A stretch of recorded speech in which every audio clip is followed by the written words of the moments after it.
सुभद्रा योजना आवेदन में व्यापक अनियमितता। सुभद्रा योजना पर आवेदनकारी को जनसेवा केन्द्र टंका मागिबा घटना डराविसर 2 जनसेवा केन्द्र उपरे कड़ा कार्यानुष्ठान निर्देश। पाटकुरा और डराविस अंचल में सुभद्रा योजना आवेदन में व्यापक अनियमितता। डराविस ब्लॉक रे सुभद्रा योजना पर आवेदनकारी को जनसेवा केन्द्र टंका मागुथिबार सांघातिक अभियोग आसिथिला। एने राज्यस्तरीय प्रशासनिक अधिकारी पाखक अभियोग पत्र प्रेरण होता।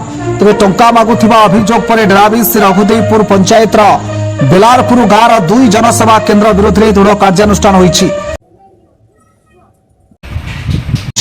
जनसेवा केन्द्र में आवेदनकारी को दुर्व्यवहार करा जाउथिबा बेले आवेदन फॉर्म देउनथिबा और आवेदन पर टंका मगा जाउथिबा अभियोग होइतला। सेहिपरि डराविस सरदेवपुर जड़े अंगनवाड़ी कर्मी पुष्पलता पंडा आवेदनकारी नमोद को दुर्व्यवहार करुथिबा अभियोग हेबा परे जिला प्रशासन निर्देश रे तंकर दरमा बंद करा जायछि।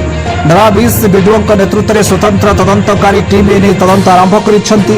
जनसेवा केन्द्र 2टी परिचालकों को तदंत परिसरभुक्त करिसेंति।